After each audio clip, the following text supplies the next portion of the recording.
மீன் போட்டு குழம்பு வச்சா காரமாக புளிப்பாக மாங்காய்லாம் போட்டு சும்மா சுருன்னு ஏறுற மாதிரி தான் வைக்கணுமா?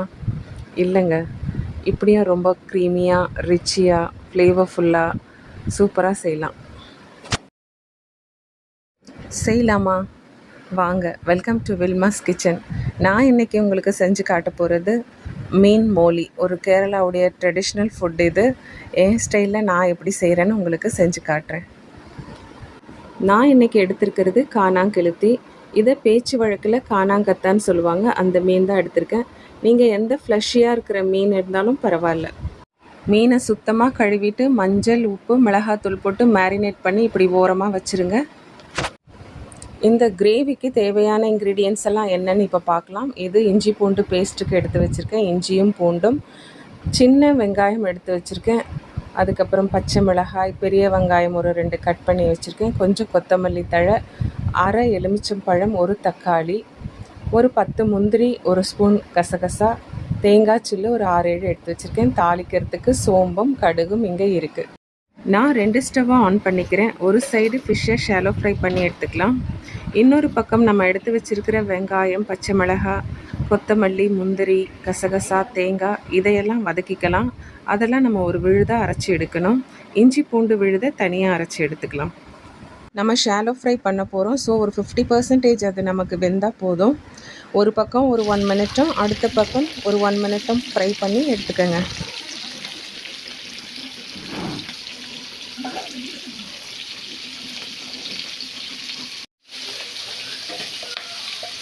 இப்போ இந்த தேங்காய், பச்சை மிளகாய், வெங்காயம்லாம் ரொம்ப கலர் மாறுற அளவுக்கு வதக்க வேணாம்.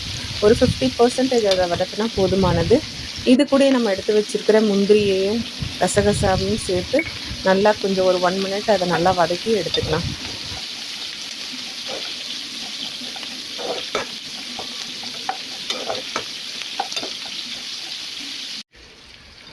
இப்போ நாம் கொத்தமல்லி தழையை சேர்த்துக்கலாம். ஜஸ்ட் சும்மா அதை ஒரு வதக்கிட்டு நம்ம ஸ்விட்ச் ஆஃப் பண்ணிடலாம். இப்போ இதை ஒரு பேஸ்ட்டாக நம்ம அரைச்சி எடுத்துக்கலாம். இப்போ நம்ம குழம்பு ரெடி பண்ண ஆரம்பிச்சிடலாம். ஒரு பேனில் தேங்காய் எண்ணெய் ஊற்றிக்கலாம். இப்போ கடுகும் சோம்பும் சேர்த்துக்கலாம், பொரியட்டும். அதுக்கப்புறம் நம்ம சின்ன வெங்காயம், கறிவேப்பிலை சேர்த்து வதக்கலாம்.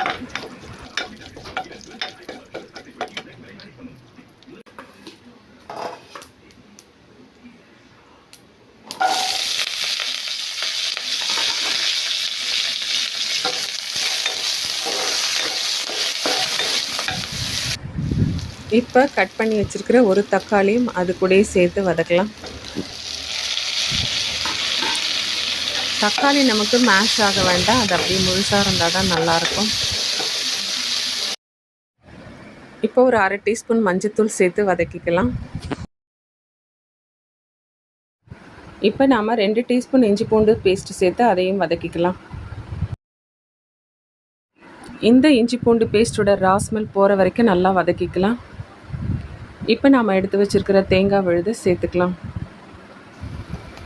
தேவையான அளவு தண்ணியும் ஊற்றிக்கலாம். நம்ம இதில் முந்திரியும் கசகசாவும் போட்டதால் அது நல்லா திக்னஸாக இருக்கும். உங்களுக்கு எந்த கன்சிஸ்டன்சி வேணுமோ அதுக்கேற்ற மாதிரி தண்ணி ஊற்றி அட்ஜஸ்ட் பண்ணிக்கோங்க. இப்போ நம்ம இந்த கிரேவிக்கு தேவையான உப்பை சேர்த்துக்கலாம்.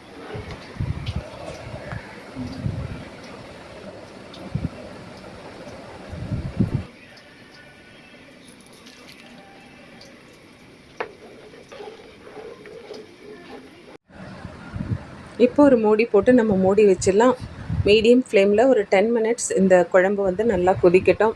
அதனோட பச்சை வாசனைலாம் போன பிறகு சூப்பரான ஒரு அரோமா வரும். அந்த டைமில் நம்ம ஓப்பன் பண்ணிக்கலாம். இப்போ சூப்பரான ஒரு ஸ்மெல் வருதுங்க. இப்போ ஓப்பன் பண்ணிக்கலாம். நாம் ஷாலோ ஃப்ரை பண்ணி வச்ச அந்த மீன் துண்டுகளை நாம் ஜென்ட்லாக இதில் சேர்த்துக்கலாம். இந்த டைமில் ஸ்டவ்வை சிம்மில் வச்சுருங்க. சேர்த்துட்டு ஒரு 2 or 3 மினிட்ஸ் இந்த கிரேவி கொதிச்சா நமக்கு போதும். இந்த கலர் அண்ட் டெக்ஸ்சர் செம்மையாக இருக்கும் பார்க்குறதுக்கு. பார்க்கும்போதே அவ்வளோ அப்படைசிங்காக இருக்குது. அகெயின் ஒரு மூடி போட்டு நம்ம மூடி வச்சிடலாம். இது ஒரு 2 மினிட்ஸ் கொஞ்சம் கொதிக்கட்டும். குழம்புல இருக்கிற அந்த ஃப்ளேவர், அந்த டேஸ்ட் அதெல்லாமே மீனுக்குள்ளே இறங்குச்சுன்னா மீன் நமக்கு ரொம்ப ஜூஸியாக கிடைக்கும். அப்போ நம்ம சாப்பிடும்போது வாயில் அப்படியே கரைஞ்சிரும். இப்போ மீன் மோலி சூப்பராக ரெடி ஆயாச்சு. அந்த அரோமா இருக்குது பாருங்கள். ஆஹா, அற்புதமாக இருக்குங்க. வீடு ஃபுல்லாக மணக்கும். இப்போ நம்ம ஸ்டவ்வை ஆஃப் பண்ணிவிட்டு இதுக்கு ஒரு ஃபைனல் டச் கொடுக்கலாம். கொத்தமல்லி தழையை தூவிடுங்க. ஒரு ஆஃப் லெமனை அப்படியே ஸ்பீஸ் பண்ணி அது மேலே ஊற்றிட்டு அப்படியே மூடி போட்டு மூடி வச்சுருங்க. அதுக்கப்புறம் ஒரு 5 மினிட்ஸ் கழித்து சர்வ் பண்ணுங்கள். இப்போ இது எவ்வளோ க்ரீமியாக இருக்குது பாருங்கள். இது ஆற ஆற இன்னும் திக்காக ஆகும். இப்போ இந்த மீன் மோலி ஒரு கேரளா டிஷ். இது நம்ம ஸ்டைலுக்கு ஏற்ற மாதிரி கொஞ்சம் சேஞ்ச் பண்ணியிருக்கோம். மேக்ஸிமம் இதில் வந்து தேங்காய் பால் ஊற்றுவாங்க. நான் அப்படியே பேஸ்ட்டாக அரைச்சி போட்டிருக்கேன். மோலி அப்படின்னா ஸ்டூ. நம்ம தேங்காயில் செய்கிற சில விஷயங்களை வந்து நம்ம சொல்கிறோம் இல்லையா, ஸ்டூன்ட்டு. அந்த மாதிரி தான் அந்த மோலின்றதுக்கு மீனிங் வந்து ஸ்டூன்னு சொல்லுவாங்க. இந்த டிஷ் ரைஸ்க்கு மட்டும் இல்லைங்க, இடியாப்பம், ஆப்பம், தோசை, இட்லி, சப்பாத்தி இதுக்கெல்லாம் கூட சூப்பரான ஒரு காம்பினேஷன் தான். நீங்கள் வீட்டில் வந்து ஒர்க்கிங் பீப்புளாக இருந்தீங்கன்னா கட்டாயமாக வீக்கெண்டில் இதை ட்ரை பண்ணுங்கள். டெஃபினட்டாக இந்த வீடியோ உங்களுக்கு பிடிச்சிருக்குன்னு நான் நம்புகிறேன். பிடிச்சா மறக்காமல் லைக் போடுங்க. பிடிச்சவங்களுக்கு ஷேர் பண்ணுங்கள். இந்த வீடியோ பற்றின கமெண்ட்ஸ் உங்கள்கிட்ட இருந்து நான் எதிர்பார்க்குறேன். தேங்க்ஸ் ஃபார் வாட்சிங். இன்னொரு சூப்பரான வீடியோவில் நம்ம மீட் பண்ணலாம். Until then, it's goodbye from Vilma. Bye.